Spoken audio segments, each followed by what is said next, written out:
Aparte de la invasión rusa de Ucrania, la crisis geopolítica más grave de los últimos meses ha tenido lugar en Asia, tras la visita de este verano a Taiwán de la presidenta de la Cámara de Representantes de Estados Unidos, Nancy Pelosi, y la respuesta china en forma de maniobras militares alrededor de la isla, violando su espacio aéreo y sus aguas territoriales. Se trata de un conflicto existente hace décadas entre China, que considera la isla como territorio propio, y Taiwán, donde la gran mayoría de la población considera que vive en un estado independiente. Podemos pensar que este conflicto es uno más de los muchos que hay en el mundo y que está demasiado lejos como para afectarnos, pero sería un error porque lo que está en juego es la existencia de un país democrático, autónomo y próspero de 24 millones de personas frente al gigante autoritario chino. ¿Qué posibilidad hay de que China invada Taiwán?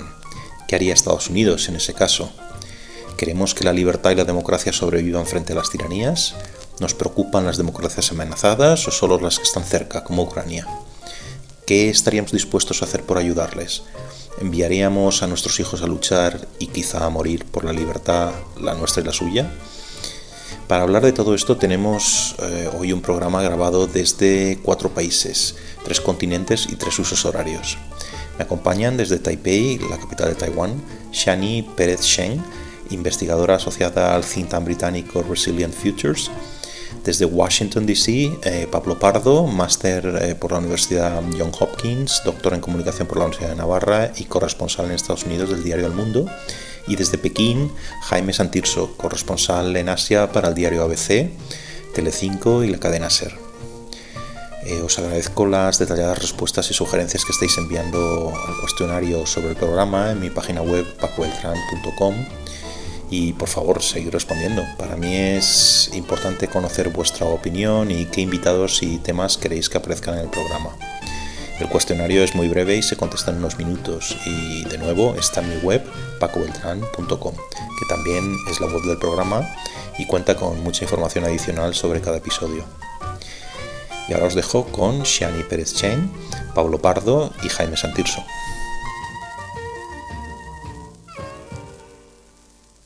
Y creo que tenemos el programa más internacional de todos los que, por lo menos geográficamente, de todos los que yo he grabado, ¿no? Porque, Shani, tú estás en Taipei, en Taiwán, Pablo, tú en Washington, en Estados Unidos, y Jaime, tú estás en Pekín, en China, ¿no? Bueno, Correcto. pues solventados los problemas logísticos de todo esto, que son tela, ¿no? Pero quedan ahí por detrás, en el background.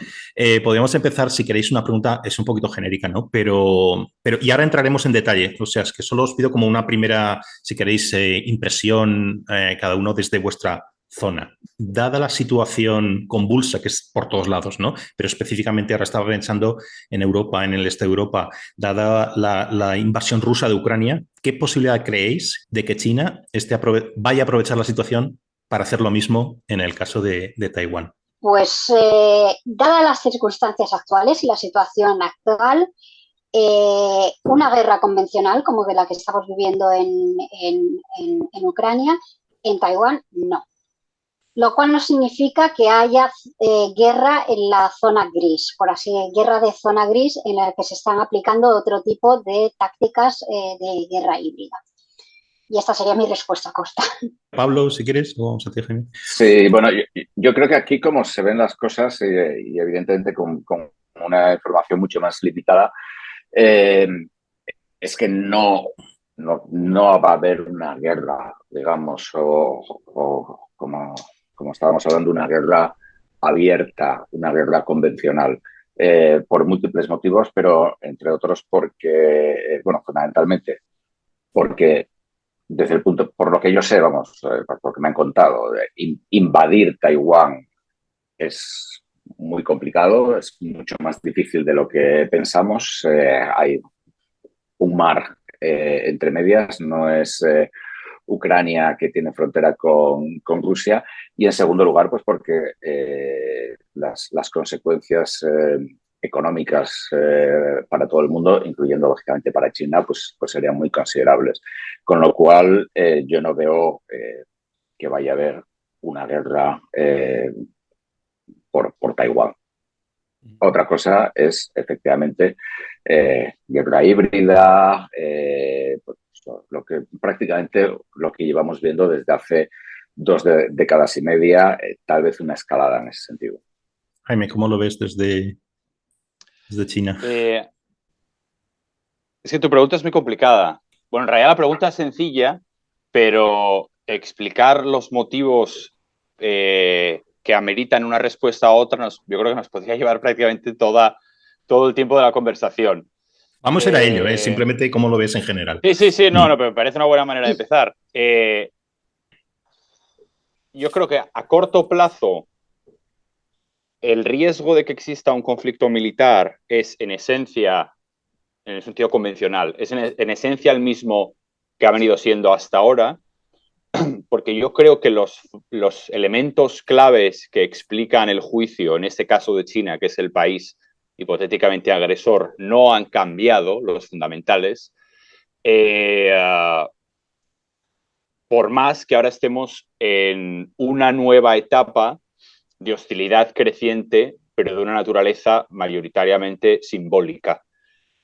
Y al mismo tiempo, pero una vez dicho eso, yo también creo que, y luego lo podemos comentar con más calma, también creo que a largo plazo, la perspectiva de un conflicto militar me parece realmente la única salida, porque el status quo es realmente frágil y es un fenómeno, un episodio histórico sin cerrar. Un papel, no se nos escapa a nadie, ¿no? El papel tan crucial que juega Estados Unidos, ¿no? En toda en esta situación, ¿no? En agosto, por ejemplo, tuvimos dos buques de guerra después de las maniobras de China, etcétera. Dos buques de guerra de Estados Unidos que transitaron por el estrecho de Taiwán.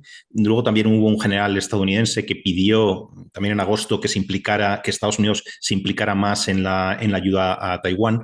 ¿Vosotros qué creéis, qué postura creéis que tomaría Estados Unidos ante una invasión? Y sobre todo, ¿qué postura creen los gobiernos de China y de Taiwán que tomaría? Que es una pregunta distinta, ¿no? Bueno, yo puntualizando que lo de los tránsitos de buque de guerra por el estrecho de Taiwán no es nada excepcional, es algo que se viene realizando habitualmente dentro de lo que Estados Unidos llama operaciones de libertad de navegación, porque considera que el estrecho de Taiwán son aguas internacionales.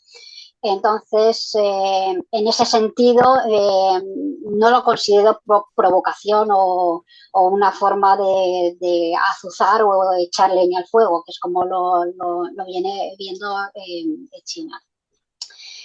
Es complicado decir exactamente, o sea, sí o no, si intervendrá Estados Unidos o no.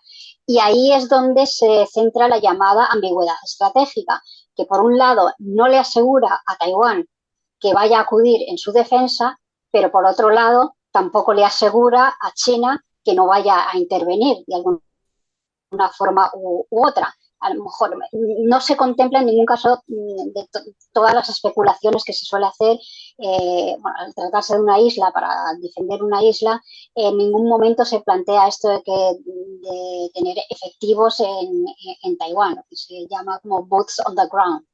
Entonces, aquí también Estados Unidos tiene un gran margen de maniobra, de la misma forma que yo creo que también Estados Unidos está aplicando un poco esto en el caso de Ucrania, que no tiene boots on the ground, teóricamente,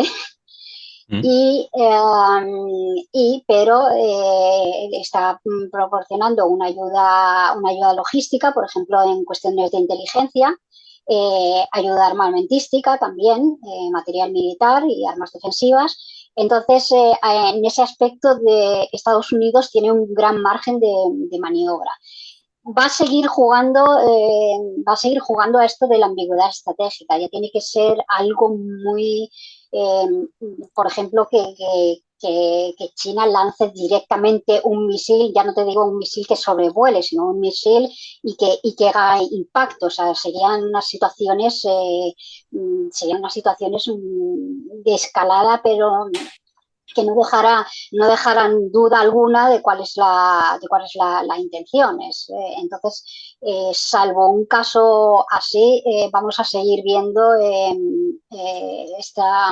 viviendo esta ambigüedad estratégica. Que dentro de esta ambigüedad estratégica hay un gran margen para permitir ayuda, entrenamiento. Recientemente se acaba de aprobar un paquete de armas. Paquete de armas que, puntualizo, Estados Unidos vende a Taiwán, no se dona. Pablo, ¿cómo se ve esto en Washington?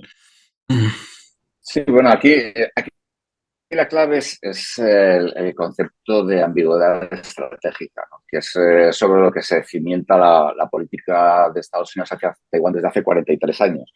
Entonces, Estados Unidos efectivamente formalmente apoya la unificación de China, pero siempre que sea supuestamente una unificación, discrepo, digamos, y luego volveré sobre esto. Okay. Perdona que te interrumpa.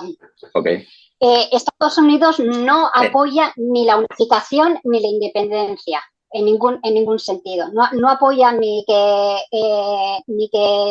Taiwán se declare independiente ni una posible unificación.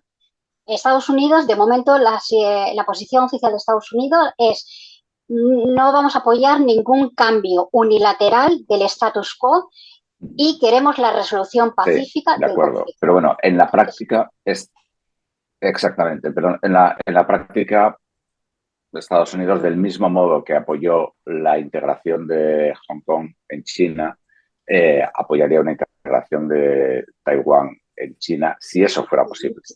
Yo creo que sí, pero bueno, en todo caso, luego podemos seguir hablando en todo caso, la clave para Estados Unidos en todo esto es su política interna. Estados Unidos decidirá sobre Taiwán en función de sus necesidades de política interna, y esa es una clave absolutamente total a la hora de analizar la política exterior de Estados Unidos. En los últimos años, por ejemplo, la ambigüedad estratégica, pues Biden, creo que fue el año pasado, cuando dio a entender que Estados Unidos intervendría militarmente si China invadiera Taiwán. Después dio marcha atrás. Después Estados Unidos reconoció públicamente, por primera vez, que no lo había reconocido nunca, que tenía soldados en Taiwán. Los tenía oficialmente en misiones de entrenamiento, pero antes, por ejemplo, esto era algo que nunca jamás se había reconocido. Y por consiguiente, es decir, la ambigüedad estratégica funciona de muchas maneras. Entre otras maneras, funciona porque no sabemos cómo, por el lado de Estados Unidos, qué es lo que tiene en Taiwán, qué es lo que va a tener en Taiwán. Entonces, la política exterior de Estados Unidos se entiende en términos de política interna, de política doméstica y en términos de ganar elecciones. Es así de simple, en gran medida. Si ceder Taiwán a China no supone, por decirlo de una manera cruda, un terremoto político en Estados Unidos, es una cosa que podría incluso ser considerada. Es decir, hace un año Estados Unidos se retiró de Afganistán. Hace 15 años, 10 años, eso hubiera sido absolutamente impensable, que hubiera dejado a los talibán tomar Afganistán. No solo los dejó tomar Afganistán, sino que fue una medida popular de Joe Biden. Con lo cual, evidentemente, Taiwán no es Afganistán. Taiwán tiene, sobre todo, un peso económico mucho más grande. Pero ahora mismo, por ejemplo, estamos viendo también en Estados Unidos, y precisamente a consecuencia de la crisis de julio, está habiendo mucha preocupación y se está hablando mucho de depender menos de los chips de Taiwán. Ahora hablaremos de eso, que es muy interesante. Se ha aprobado una ley, efectivamente, en las chips, que es precisamente para fomentar el desarrollo y el crecimiento de la producción de chips en Estados Unidos. Y, pues bueno, la cuestión de los chips taiwaneses es muy candente. Con lo cual, ¿qué haría Estados Unidos? Pues bueno, en principio Estados Unidos pues, apoyaría a Taiwán y además militarmente, digamos, Taiwán resistiría bastante tiempo a una invasión china, con lo cual podrían seguir apoyándolo del mismo modo que apoyaron o que están apoyando a Ucrania y sería un apoyo relativamente barato en términos de política interna. Otra cosa es el coste que tuviera a nivel económico mundial, lo cual sería mucho más importante, pues está afectando, entre otras cosas, a la segunda economía mayor del mundo. También otra cuestión que es importante y que no sabemos cómo funcionaría serían las sanciones económicas. Evidentemente, Estados Unidos querría imponer sanciones económicas muy importantes a China, querría que estas sanciones fueran coordinadas con sus aliados, pero al mismo tiempo también sabemos que China está aprendiendo del caso de Rusia en Ucrania, qué tipo de sanciones, o sea, cómo esquivar sanciones, etcétera, etcétera. En este sentido, esto es algo que, por ejemplo, dijo el jefe del MI6, de uno de los servicios de inteligencia de Gran Bretaña, que China estaba aprendiendo, estaba tomando lecciones de esto. Entonces, digamos que la situación es, pues, como comentábamos, muy ambigua. No es nada fácil saber lo que puede suceder. Depende mucho de quién esté en la Casa Blanca. Recordemos que una parte considerable del Partido Republicano ha apoyado la invasión rusa de Ucrania por motivos ideológicos, en parte, ¿no? En el caso de China, las diferencias con China son mucho más grandes, pero si esto puede traer ventajas electorales... Pero es que en el caso de Taiwán hay apoyo bipartisano, tanto de los republicanos como... Por eso esto no estoy muy de acuerdo en esto de que juegue la baza de la política interna y la política doméstica. Es que tanto republicanos como demócratas en el tema de Taiwán hay apoyo totalmente bipartidista. En el tema de Rusia, en el tema de Rusia y Ucrania también había apoyo bipartidista hasta que Donald Trump perdió las elecciones. Es decir, en Estados Unidos, en el tema de Afganistán, había apoyo bipartidista por quedarse en Afganistán por los siglos de los siglos. Recordemos que la guerra de Afganistán la inició un republicano y la escaló un demócrata. Y después la continuó otro republicano. Llamado Donald Trump, que llegó además a un acuerdo de retirada de Estados Unidos que era básicamente hacer lo que os dé la gana con Afganistán, y después llegó un demócrata, que fue Joe Biden, que dijo, el acuerdo de Trump me parece fantástico, hacer lo que os dé la gana. Con lo cual, decir, los principios, estos son mis principios, pero si no les gustan, tengo otros. En el caso de Ucrania hubo un apoyo total y absoluto hasta que dejó de haberlo, hasta que altos ex asesores de Donald Trump empezaron a decir que Rusia es un país cristiano. Porque ese era el argumento, que Rusia es un país cristiano. Entonces, es decir, este tipo de apoyos existen hasta que dejan de existir y es un ejercicio de ingenuidad muy grande pensar que simplemente porque haya un apoyo bipartidista oficial, esto puede continuar. Luego te sale una Marjorie Taylor Greene o cualquier representante exótico del sur y te lo creo. Con lo cual, yo creo que hay más ambigüedad de la que queremos ver. La cuestión es que Estados Unidos y tanto demócratas y republicanos saben que si ceden Taiwán, detrás va Guam. ¿Cómo van a explicarle a su electorado que China posee, ahora China tiene acceso directo porque pierde la primera cadena de islas que es Japón, Taiwán, Filipinas? Cediendo Taiwán, pierde el control sobre la primera cadena de islas, deja tirado a Japón, a Filipinas le da más o menos igual, pero deja tirado a Japón y le da acceso directo a China sobre Guam. ¿Cómo le explicas a tu electorado de no hemos cedido a Taiwán y a cambio hemos puesto en peligro a nuestros soldados y a nuestra base naval en Guam? Que por cierto es por una cosa muy simple, porque tu electorado no es capaz de poner Taiwán o Guam en un mapa. Hasta que empiezan a morir soldados, americanos. Vale, ahora vamos a volver a todo esto. No os preocupéis, que hay muchos aspectos sí, que hay en otras preguntas. Pero antes no. Vale, Jaime, a ver, volviendo al inicio de la pregunta, ¿no? Que te veo muy zen ahí, tráenos un poco de zen aquí, ¿no?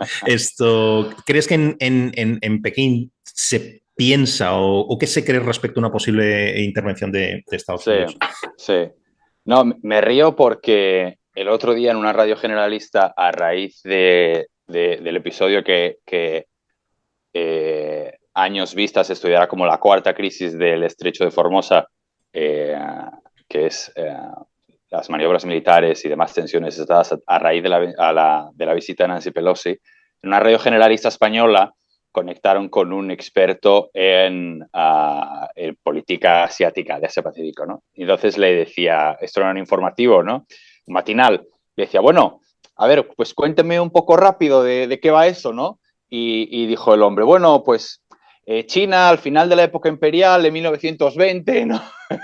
Entonces, con esto lo que quiero, esta anécdota me sirve de ejemplo de que en realidad eso es un conflicto inabarcable, enorme, con muchísimas derivadas, con muchísimos intereses cruzados y que es realmente complicado abarcar en una conversación de duración razonable, ¿no? Que no sea un curso universitario.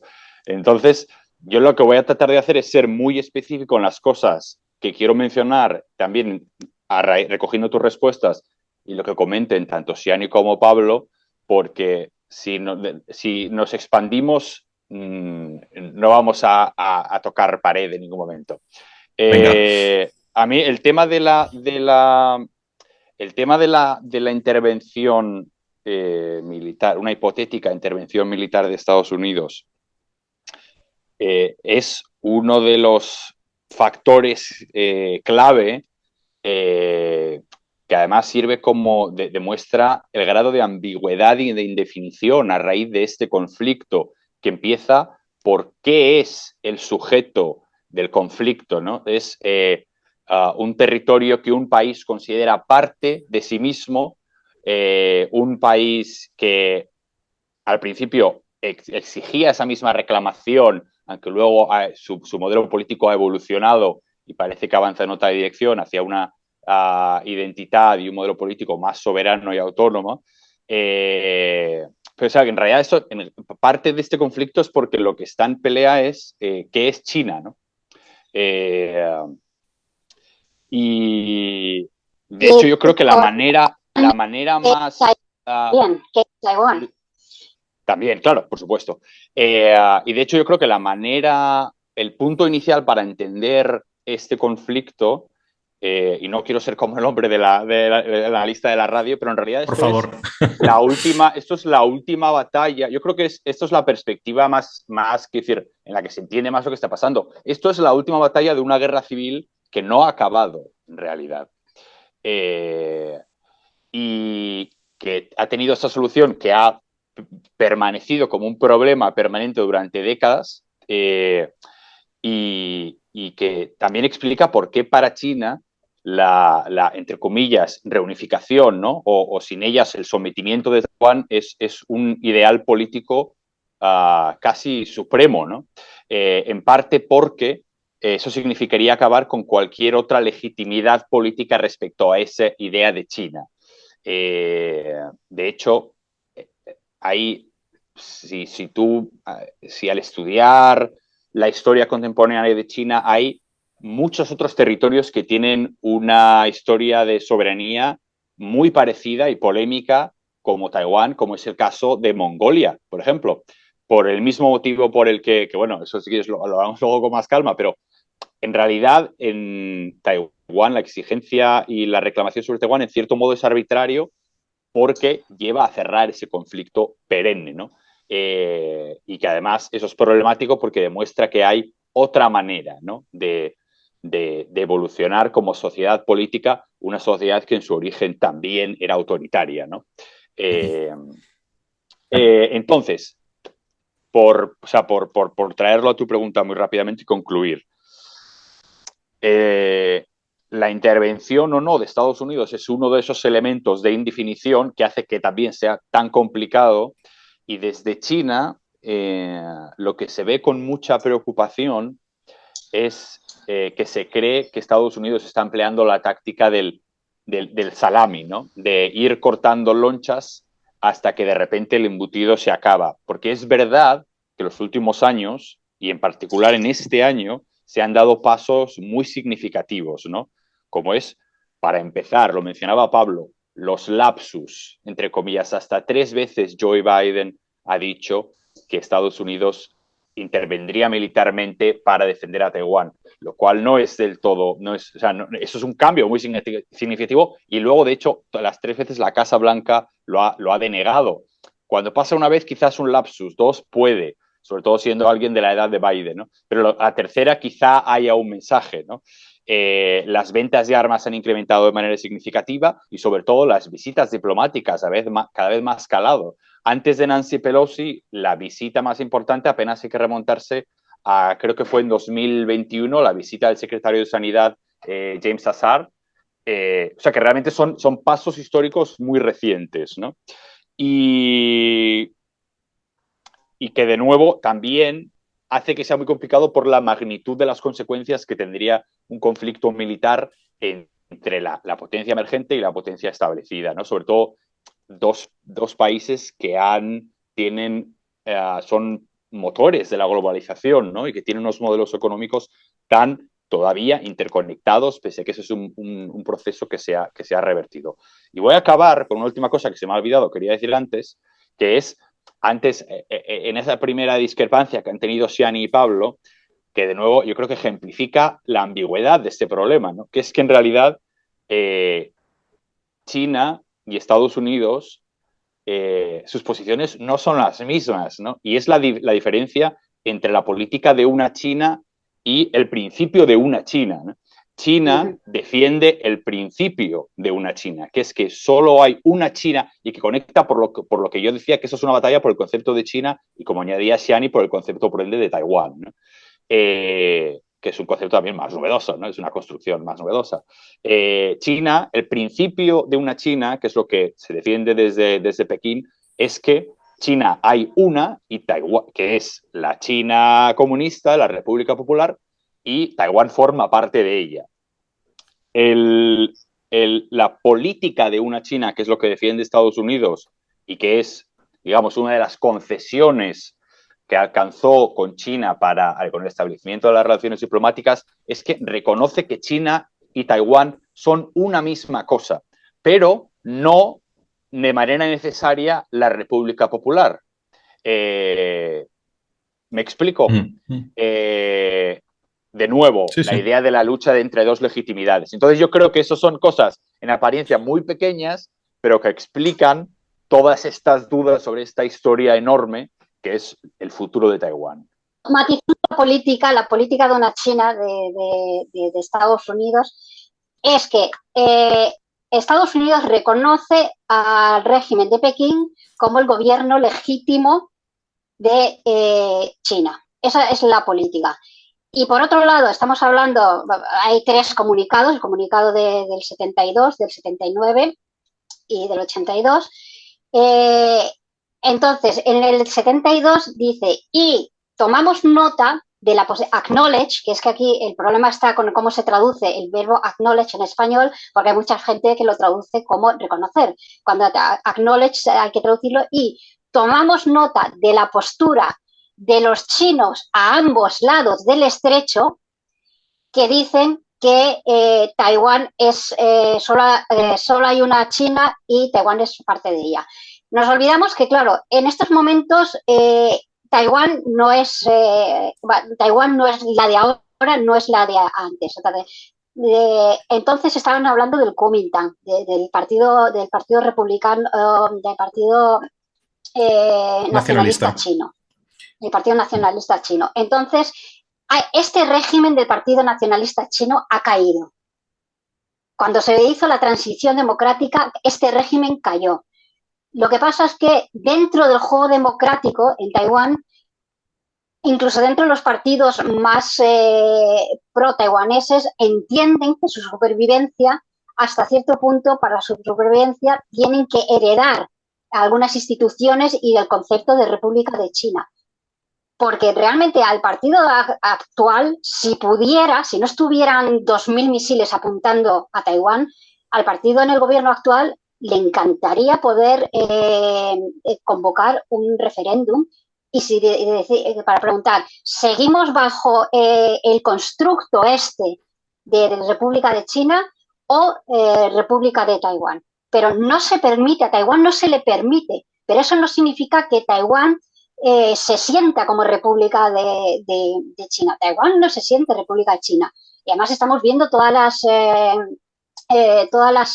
últimas encuestas, o sea, la identidad china en Taiwán, exclusivamente china, está cayendo en picado, mientras que la identidad taiwanesa cada vez se consolida más. Entonces, esto de seguir pensando en Taiwán, ¿no? Es que bueno, siguen con esto de República de China y se creen que siguen siendo la China verdadera y siguen incluso hasta pidiendo que Mongolia sea parte de esa. No, esto es un constructo que el gobierno de Taiwán está forzado porque no se le permite, porque China amenaza. Si China no estuviera amenazando, otro gallo cantaría, como se suele decir. Hay una cosa que yo creo que no está presente en otros conflictos o no de esta misma manera, que es esto de no sé muy bien cómo llamarlo, podemos llamarlo, por ejemplo, la geopolítica de los semiconductores o de la industria de los semiconductores, ¿no? Que es algo muy interesante y es una cuestión, yo creo que bastante endiablada, ¿no? Pablo mencionaba antes, ¿no? Los esfuerzos de Estados Unidos por escaparse un poco de esa dependencia, que es una dependencia del mundo entero, digamos, especialmente del mundo occidental, de los semiconductores fabricados en Taiwán, que son mucho mejores que las alternativas que hay en otros lugares, ¿no? Entonces, ahí es un poco una especie de juego geopolítico de intereses cruzados, ¿no? Porque está presente Estados Unidos y está Japón, dos países que quieren que la empresa más grande, TSMC, ¿no? Que es la empresa de Taiwanese Semiconductor Corporation o algo así. Entonces, que instale, que no fabrique todo en Taiwán, ¿no? Para no depender precisamente o que la cuestión geopolítica nos juegue un papel tan importante, ¿no? Entonces, pero China también está fabricando semiconductores de esta misma empresa, ¿no? Entonces, quiero decir, al final, todo este juego cruzado, ¿creéis que supone un obstáculo para la guerra o más bien puede precipitarla? Obstáculo. Puedes extenderte un poquito más, ¿eh? Yo lo veo de forma ambigua. Lo veo de forma ambigua porque bueno, también hay que saber cómo leer la narrativa aquí de China, porque hay muchas veces que salen generales del Ejército de Liberación China diciendo el Ejército de Liberación Popular, que dicen que es que China tiene que atacar Taiwán ya porque no pueden permitir que los chips caigan en manos de Estados Unidos. Esto es una cierta narrativa que sale de China. Entonces, luego, por otro lado, también se interpreta esto de la interacción económica. Entonces, ahí hay una... yo lo veo que puede decantarse tanto como precipitar una escalada, no digo un ataque directo, pero sí precipitar una escalada, como desincentivarla. Pablo. China tiene una dependencia por ejemplo, en materia de chips, China está bastante atrasada y lleva mucho tiempo metiendo muchísimo dinero y no le está yendo muy bien. Y de hecho, pues, por ejemplo, ahora hemos tenido la semana pasada la prohibición a Nvidia, una de las 2 o 3 mayores empresas de chips de Estados Unidos, de exportar ciertos tipos de chips. También Broadcom parece que va a ir por ahí. En general, nadie quiere, y menos ahora mismo, más rupturas en las cadenas de suministros. Y Taiwán, en ese sentido, pues, es un factor clave. Yo me acuerdo a finales de los años 90 que hubo un terremoto en Taiwán y los precios de los productos electrónicos subieron. Con lo cual, digamos que la interconexión económica es siempre un problema en el mundo actual para empezar guerras. Y yo creo que las dos partes, tanto China como Estados Unidos, saben que esa sería una consecuencia no deseada. En cuanto a los chips taiwaneses que acaben en Estados Unidos, que ya están en Estados Unidos, y Estados Unidos además es, junto con Taiwán, el líder mundial en la fabricación de chips, con lo cual pues China todavía tiene que avanzar mucho. Yo creo que es un claro obstáculo, y más en una China, por ejemplo, que este año va a tener un crecimiento del PIB del 3%, que es muy poco para ellos, poquísimo. Probablemente el más bajo, quitando el COVID, en 50 años. Jaime, pues te dejamos decir 2 o 3 palabras más. Negativo, obstáculo, gran obstáculo. No, pero bueno. Los semiconductores, China tiene desde hace por lo menos una década una campaña gubernamental decidida en busca de si no la supremacía, sí la autosuficiencia tecnológica, que es algo, además, el de la autosuficiencia, que es un principio que se ha vuelto casi una máxima política en los últimos años, a medida que el entorno internacional se vuelve más hostil. Y en particular las relaciones con Estados Unidos, de que es en realidad de quien depende, ¿no?, para aprovisionarse de semiconductores. China importa más semiconductores que petróleo, por ejemplo. Es su primera importación. Y en ese sentido, Taiwán desempeña un papel clave por la enorme industria que tiene y por representar un gran eje en cadenas globales, pero que cruzan todo el mundo varias veces, ¿no?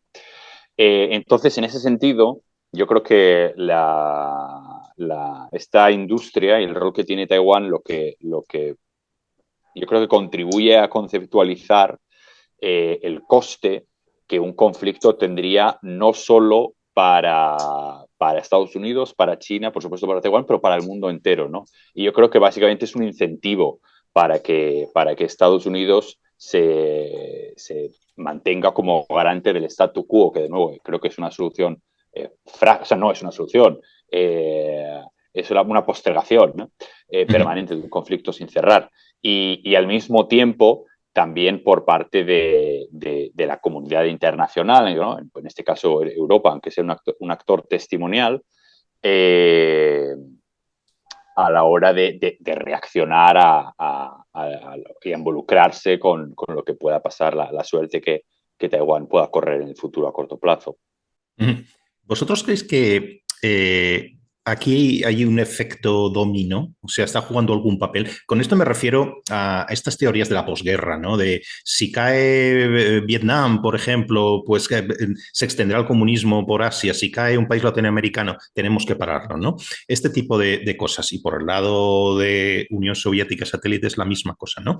Entonces, aquí podríamos estar pensando, lo extiendo un poco también a lo que decíamos al principio de Ucrania, ¿no? Si cae Ucrania, ¿qué impide a Rusia invadir, yo qué sé, Moldavia o atacar a los Bálticos o lo que sea? Si cae Taiwán, ¿qué impide a China, digamos, incrementar su poder y zonas que ahora son de aguas internacionales, etcétera, que se las apropie, ¿no? O sea, todavía podemos estar hablando de esta cosa del efecto dominó y qué papel en su caso jugaría.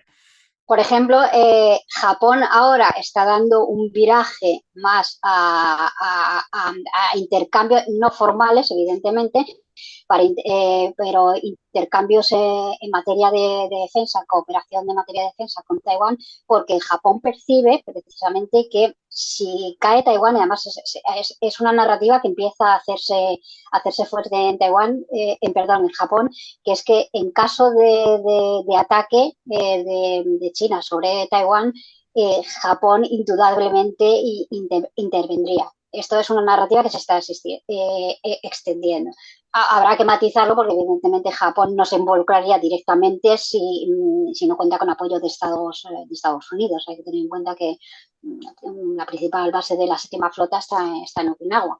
Pero sí empieza a extenderse esta narrativa y Japón es muy consciente. Japón está diciendo, no, es que si dejamos que caiga Taiwán, es que tenemos las islas Senkaku y las Diaoyutai y el mar del este de China.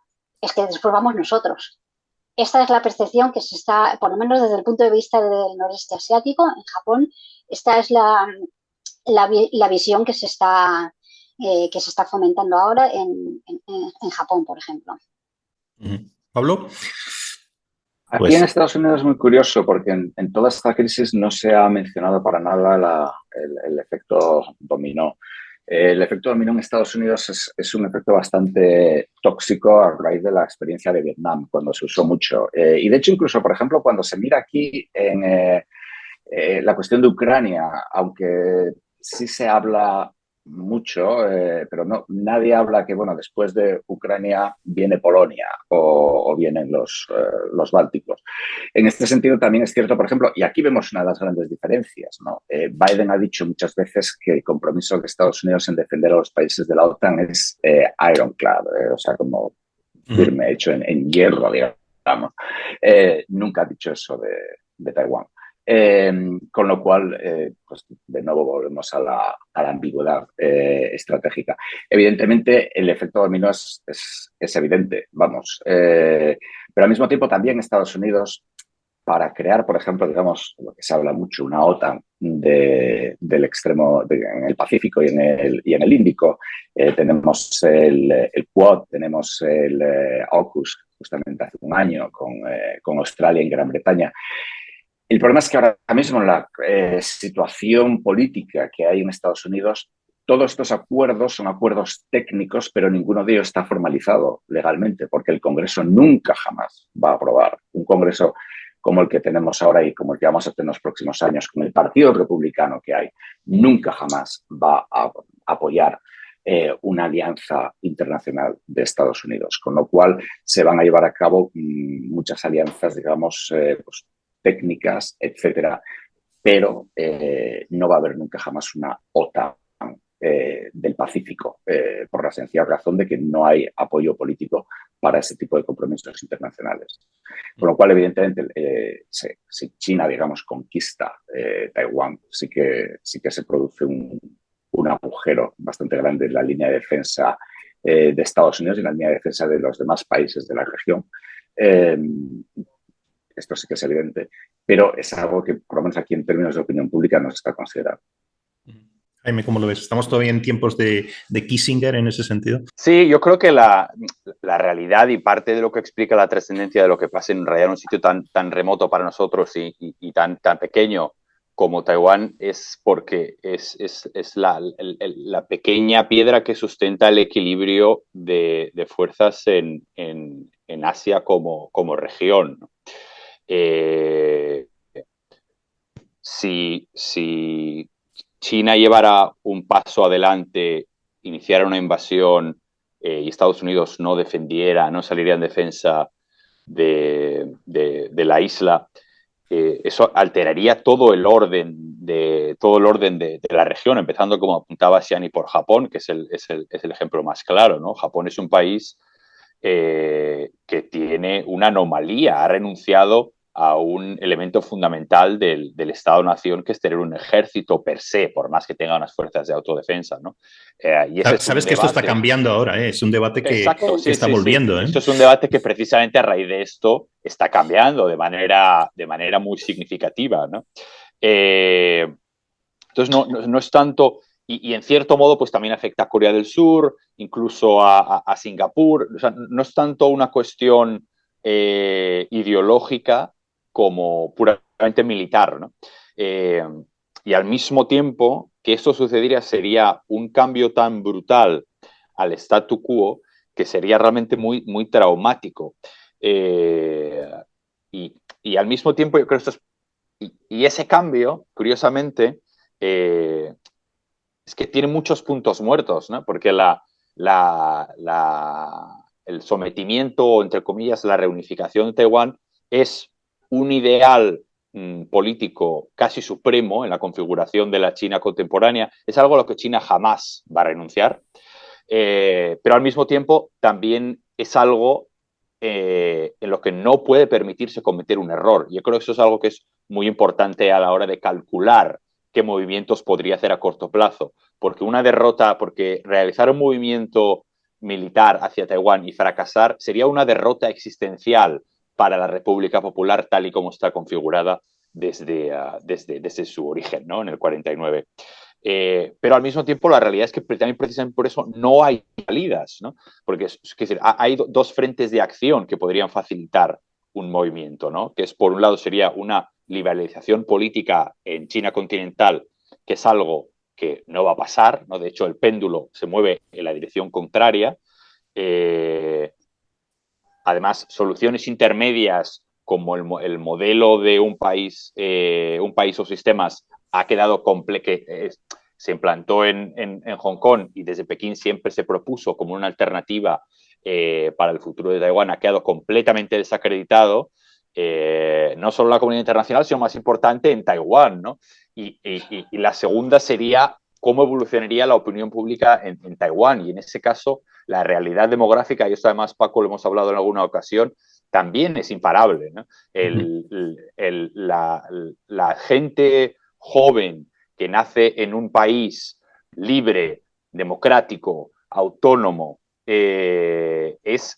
cada vez son más, ¿no? Y esas pocas personas en Taiwán todavía creen que Taiwán y China continental son una misma cosa, son cada vez más minoritarias, ¿no? Pero al mismo tiempo, como apuntaba Siani, tampoco pueden darse pasos significativos como probablemente querría hacer Tsai Ing-wen, pues con un referéndum o ni siquiera abandonando la terminología de República de China, porque cualquier mínimo movimiento alteraría ese frágil equilibrio en el que vivimos. Más allá de Taiwán, ¿cuál es la estrategia de China en Asia? En especial en el mar de China, ¿no? Quiero decir, hay conflictos con Japón, con Filipinas, con Vietnam, quiero decir, con todos los países del área, ¿no? Entonces, si queréis más para centrarlo, ¿no? Elegir algo que os parezca, un elemento que os parezca central de esta política más o esta estrategia más general, y si queréis expandirlo, no demasiado, pero centrados en un elemento de esto, de la estrategia de China en Asia. Pues, por ejemplo, empezando hablando del mar del sur de China, la estrategia de Pekín viene siendo bastante clara desde la llegada de Xi Jinping. Pekín dijo que no iba a militarizar los islotes bajo su control y hemos visto lo que está haciendo. Entonces, aquí esto de decir, bueno, es que nosotros confiamos en China porque nos han dicho que no va a hacer esto a ver si los países empiezan a darse un poco cuenta de a ver qué valor tiene la palabra de China. También lo hemos visto en Hong Kong con la declaración sino-británica antes de transferir el poder. Entonces, dejadme un matiz, perdón. Si queréis pensar también en términos de ¿dónde se pararía China? O sea, ¿dónde acabaría? ¿Cuáles serían los límites? ¿No? Y luego un segundo aspecto que no está, era un poco implícito también, pero si quieres, desde el punto de vista de Estados Unidos, más allá de la defensa o no defensa de la ambigüedad de Taiwán, ¿cuándo Estados Unidos diría, no, esto ya es inasumible? O sea, que, por ejemplo, un control absoluto del mar de China, una disrupción del tráfico internacional de buques, no sé, por introducir esos dos matices, ¿no? Entonces, es un poco como, creo que hay una fábula que es la rana que se va cociendo en agua caliente poco a poco y no se da cuenta hasta que directamente perece. Pues eso es un poco la estrategia que está siguiendo China. Vamos a ir un pasito más allá, un pasito pequeñito. Entonces, claro, desde el punto de vista de Estados Unidos dice, bueno, nosotros pues lo único que podemos seguir haciendo es nuestras operaciones de libertad de navegación, estar en la zona, seguir afirmando que son aguas internacionales. Entonces ahí está hasta qué punto va a ser muy difícil distinguir hasta qué punto, porque hay que tener en cuenta que prácticamente esto de la denegación de acceso es un tema muy debatido del que como China la estrategia es de negar el acceso a la Armada americana para que no pueda acudir en caso de conflicto. Mira, un ejemplo muy claro lo hemos visto con la visita de Pelosi. Pelosi, en vez de volar directamente de Malasia para venir a Taiwán, dio un rodeo por Filipinas porque quería evitar totalmente atravesar el mar del sur de China. Estas son unas consecuencias que ya lo estamos viendo. Entonces, ¿hasta qué punto, qué vuelta de tuerca más va a suponer que Estados Unidos tenga una intervención un poco más asertiva? Esta va a ser la pregunta del millón, porque estamos viendo que hay pasito a pasito, escalada pasito a pasito, pero no pueden responder Estados Unidos con grandes gestos, porque van a decir que se nos va a percibir como que somos los provocadores, que estamos respondiendo de una forma, como se suele decir, matando moscas a cañonazos. Vale. Pablo, ¿nos respondes la respuesta del millón? Sí, Estados Unidos ve la situación de China y de Taiwán como parte de, digamos, de de la dinámica con China por la supremacía mundial, si se quiere. Es decir, entonces ahí dentro de eso hay muchas cosas. Está el famoso Belt and Road, influencia en Pakistán, influencia en los Balcanes, en Europa, Estados Unidos, todo lo de Huawei, etcétera. Estados Unidos ha puesto mucha presión en los europeos para que dejen de comprar sistemas de telecomunicaciones a empresas chinas. Está, por ejemplo, el caso de las Islas Solomon en el Pacífico, que han firmado un acuerdo de, no sé exactamente cómo se llama, de cooperación, de amistad, etcétera, con China, y prácticamente, pues bueno, quien dice que se han convertido en un estado cliente de China, con lo cual está la penetración china en América Latina, que es absolutamente gigantesca. Entonces, en África. Estados Unidos, digamos que y en África, por supuesto, pero América Latina es todavía más gordo porque es, digamos, como los vecinos del sur de Estados Unidos, ¿no? Entonces, todo esto son, digamos que Estados Unidos ve todo esto dentro de un contexto de Guerra Fría que se suma también, pues digamos, a la supremacía económica. Para Estados Unidos es una noticia excelente que la economía china esté creciendo menos y menos, porque si hay que elegir entre cañones o mantequilla, pues bueno, ya sabemos. Con lo cual, digamos que la cuestión de Taiwán, digamos, es uno de los focos calientes, posiblemente el foco más caliente que hay ahí, pero es decir, el apoyo chino a Rusia en Ucrania. Y yo creo que esto es también un factor importante que a menudo se soslaya en la relación entre Estados Unidos y China. Para Estados Unidos la invasión rusa de Ucrania ha sido un contratiempo muy grande. O sea, todas las teorías que dicen que Estados Unidos está muy feliz con esa invasión están completamente equivocadas. Estados Unidos quería centrarse en China, quería olvidarse. Estados Unidos lleva tratando de olvidarse de Europa una docena de años, y del Atlántico y del Oriente Medio, y nunca lo consigue. Y el caso de Blinken y Sullivan querían eso, y digamos la invasión rusa de Ucrania les ha trastocado los planes una vez más, igual que a John Kerry se los trastocó, por ejemplo, el Estado Islámico en Siria. Siempre hay algún motivo para salir de ahí. Entonces, digamos que Estados Unidos lo ve pues como una expansión. La nueva base china en Djibouti, la otra que están haciendo, o que van a hacer, creo, en Guinea. Digamos que es todo parte del mismo contexto. Y la cuestión de Taiwán, pues al afectar, digamos, sentimientos nacionalistas, es la más intensa. También afecta a un país que es industrializado y que es un país muy rico. Jaime, ¿cuáles son los límites de lo que quiere hacer China? Yo en realidad establecería una distinción entre Taiwán y la resolución de este conflicto a medio y largo plazo y el resto de la política de China en Asia. Porque lo que suceda en Taiwán no es una cuestión estratégica, sino que es algo, es algo constitutivo del proyecto de la República Popular China como entidad política, ¿no? Como entidad soberana. Es una crisis histórica por cerrar.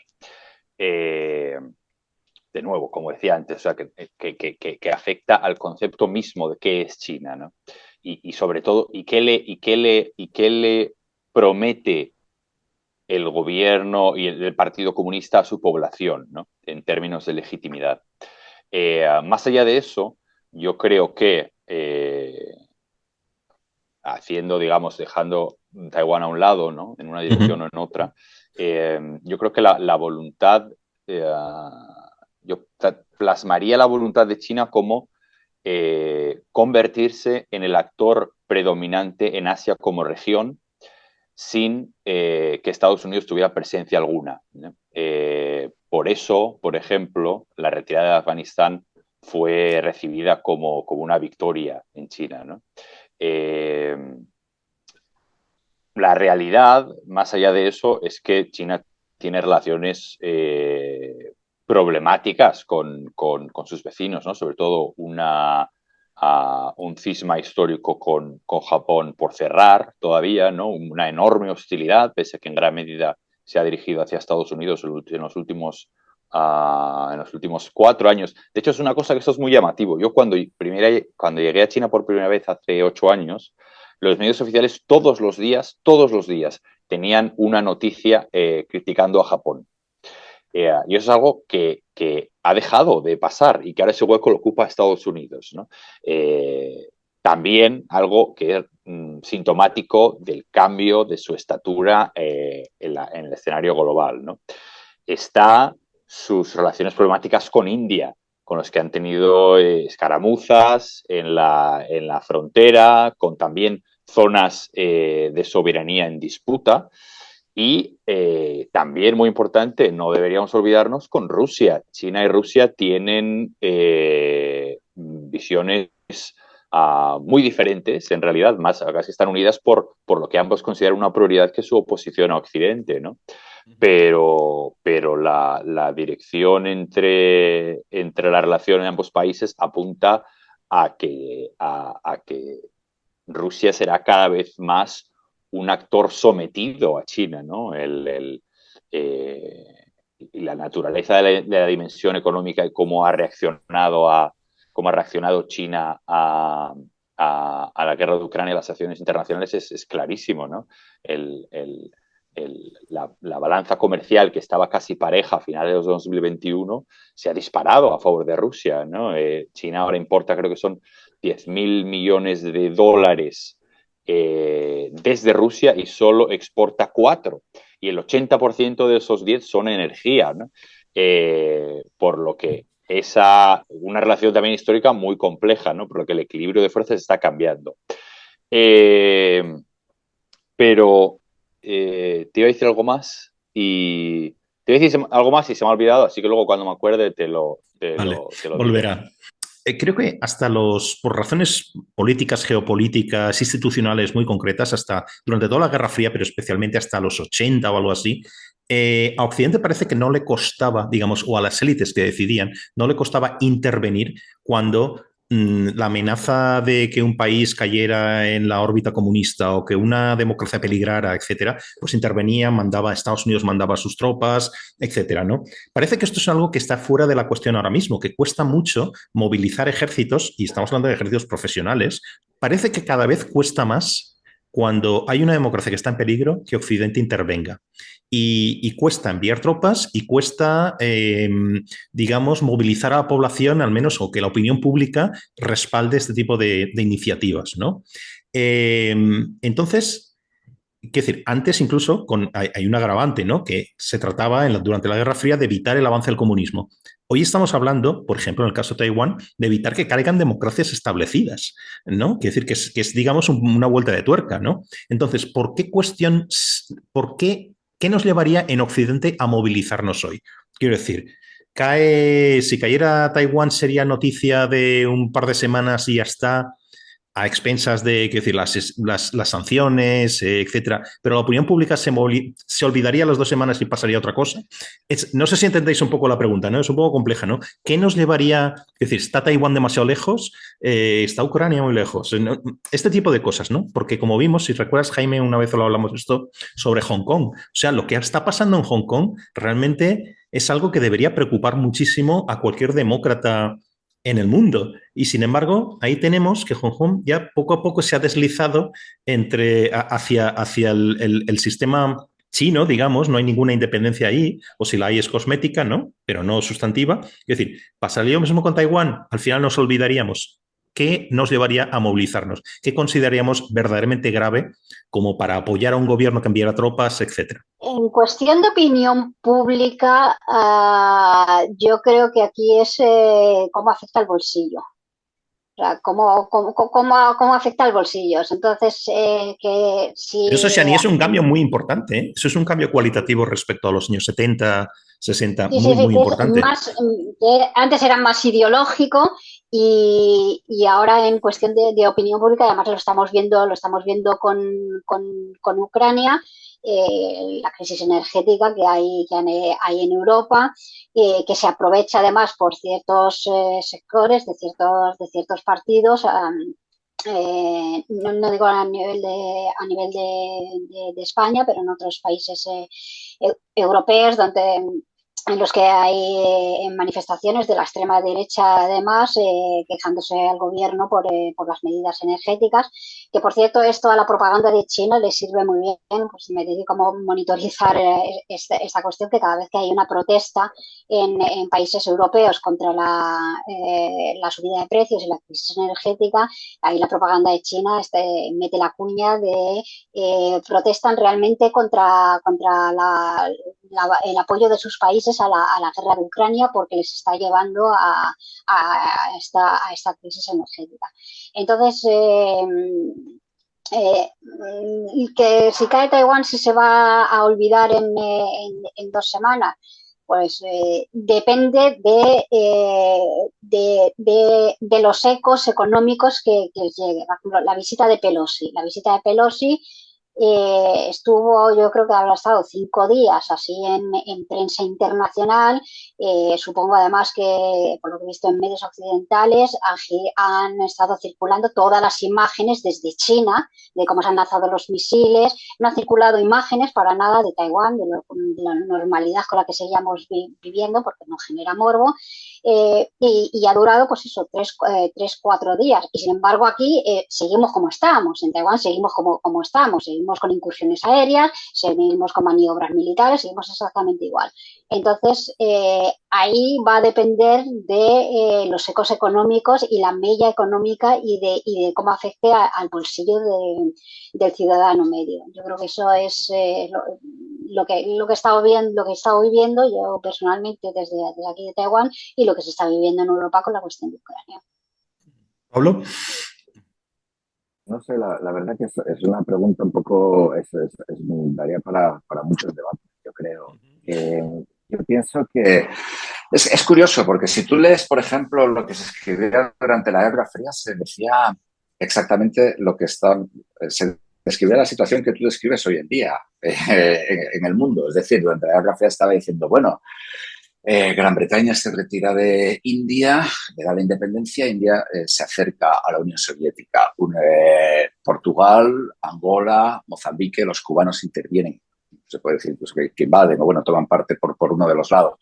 En Angola se convierte aquí en un verdadero Vietnam para los cubanos, o Afganistán, lo mismo en Mozambique, Etiopía, Cuba.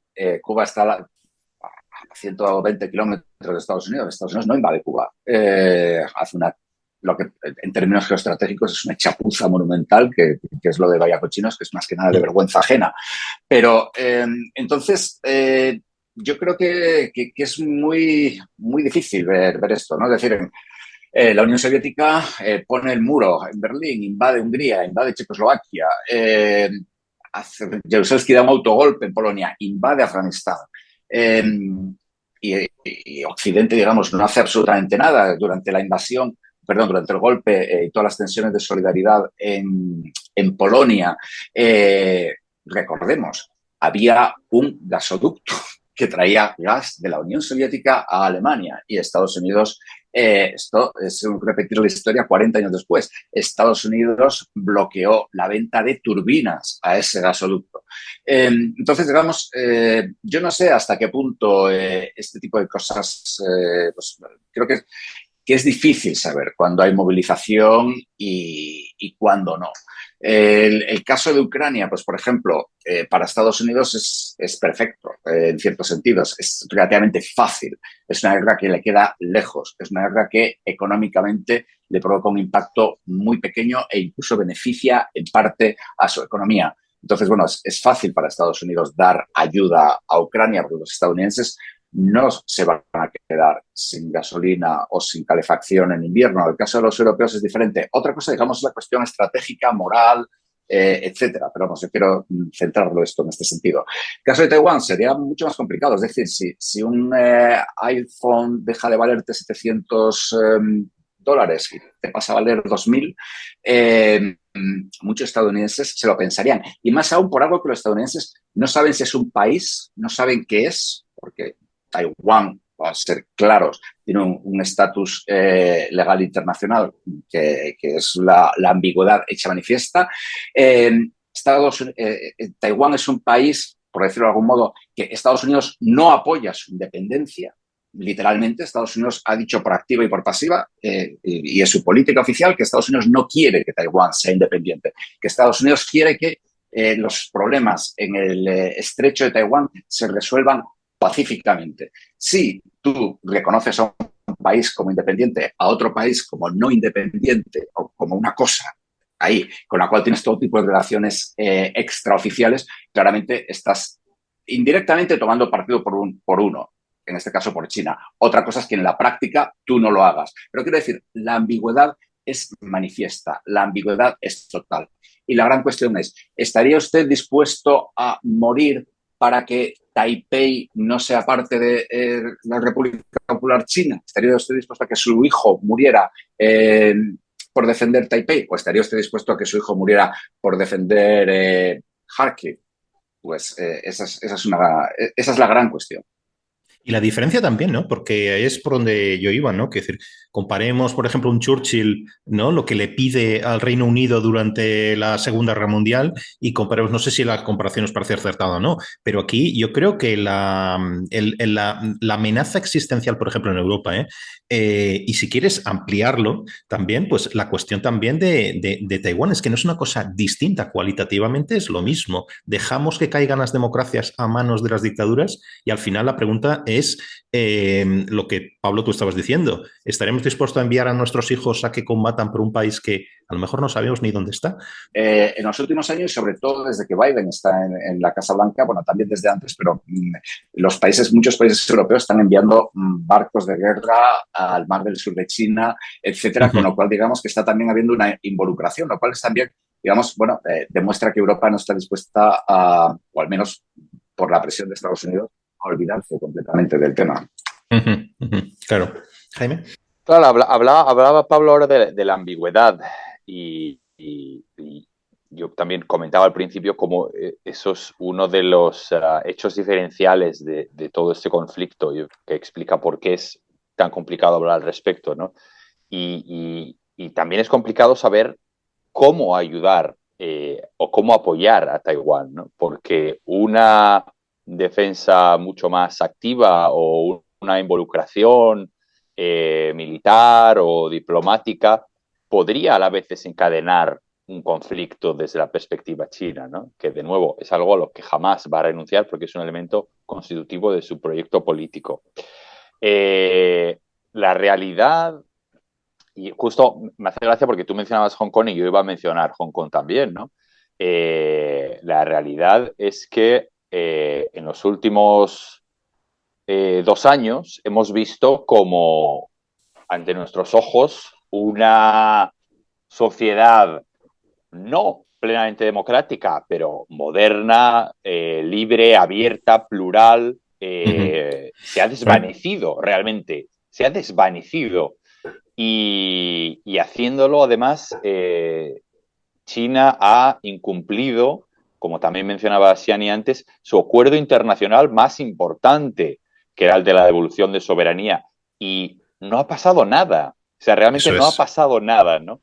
En ese sentido, yo creo que también, a raíz de ese triste precedente, yo creo que también es una de las cuestiones que explica por qué la respuesta, por ejemplo, de la Unión Europea a la invasión rusa de Ucrania nos sorprendió tanto para bien. Además, la última vez que hablábamos tú y yo lo comentábamos, ¿no? Ahora bien, es verdad que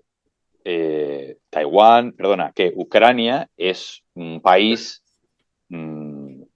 plenamente soberano, digamos, sigue todos los criterios de lo que es un país, ¿no? En el caso de Taiwán eso no es tan claro, ¿no? Y eso también, de nuevo, volvemos a la ambigüedad. Y si quieres, al debate de naciones o país, que es una cosa tan en boga en España. Y entonces, claro, esto se puede enfocar desde una perspectiva ideológica, que de hecho desde los sectores más críticos, más agresivos de Estados Unidos es lo que se intenta. De hecho, cuando Nancy Pelosi aterriza en Taiwán, ella dice que esto es una batalla entre la democracia y el autoritarismo, ¿no? Que de nuevo es la óptica desde la que se retrata el avance de China a nivel global y en este caso también de Rusia, ¿no? Pero yo creo que aquí y hay una gran diferencia de ópticas de lo que, de nuevo, para mí creo que es la idea central de este conflicto visto desde China, que es que China está peleando por lo que cree que es su último gran logro por alcanzar, ¿no?, en esta nueva China moderna fuerte que el Partido Comunista ha construido después del siglo de la humillación, mientras que para nosotros es, como mucho, quizá una cuestión pues económica, como decía Shani, ¿no? O digamos, del orden con el statu quo, ¿no? El orden al que nos hemos habituado. Entonces, hay una diferencia de motivaciones muy evidente. Yo creo que por desgracia, entonces, creo que vamos a ver más esfuerzos para hacer de Taiwán una cuestión moral a nivel global, desde las democracias occidentales que quieren defender su integridad, y también porque es el lugar donde la confrontación entre eso, articulada en esos términos, entre autoritarismo y democracia, es quizá más evidente, bueno, con la excepción de Ucrania, ¿no? Aunque en cierta medida, como mencionábamos antes, las consecuencias de un posible conflicto bélico en Taiwán serían incluso aún más globales y más traumáticos. Yo creo que por todo eso, y para concluir, y por lo que comentábamos antes de esa aspiración a largo plazo y de que no hay un escenario que no conduzca a otra solución, me temo que eso es algo que a medio y largo plazo veremos. A día de hoy, el statu quo no es una solución. El statu quo es un conflicto congelado. Y en algún momento ese conflicto tendría que acabarse. Yo sé una cosa muy breve porque tengo que desconectar ahora. De todas formas, con los paralelismos de Churchill, etcétera, y que en el caso de Taiwán, en el caso de Ucrania también funcionan, o sea, piensa que Churchill solamente tuvo su momento de gloria cuando los alemanes estaban en Calais, prácticamente. Es decir, Gran Bretaña muy felizmente entregó Checoslovaquia, dejó que Austria y Alemania se reunificaran, y Chamberlain siguió en el poder, y Chamberlain iba celebrando todo aquello como victorias de la paz, ¿no? Entonces, de nuevo, volvemos a lo mismo. Es decir, siempre funciona este argumento, ¿no? Y siempre funciona también, y en Estados Unidos ahora mismo, y más después de Afganistán y de Irak, hay un rechazo, una repulsa muy grande a la idea de mandar soldados fuera, en gran medida porque se les mandó pues en muchos casos, particularmente en el caso de Irak, basados en mentiras. Y la opinión pública ahora mismo es muy renuente a esto, ¿no? Entonces, decir, también queda el argumento de Múnich, ¿no? Aquí se habla mucho de Múnich. Es decir, bueno, ¿cuándo nos encontramos de verdad ante un Múnich o cuándo nos están vendiendo un Múnich que no existía? Y con esto os tengo que dejar. Muchas gracias a todos. Muy bien, muchas gracias, Pablo. Hasta ahora. Hasta luego. Chao, Pablo. Ahí de lo que ha dicho Jaime, de que para China es una cuestión existencial, a mí hay una metáfora un poco graciosa que me gusta hacer, en el sentido de que China habla mucho del rejuvenecimiento de la nación china. Entonces, este rejuvenecimiento, esto que viene a ser una forma de realizarse de la nación china, lo ven totalmente incompleto sin Taiwán. Entonces, de alguna forma, China está utilizando a Taiwán como Viagra para su rejuvenecimiento nacional. Bueno, una forma de verlo. Pues no sé si lo podemos dejar aquí. Yo creo que hemos cubierto bastante. Es un tema complejísimo. Podríamos dedicar una serie entera. Podemos estar 10 programas hablando de esto con todos los, digamos, consecuencias y aspectos que son.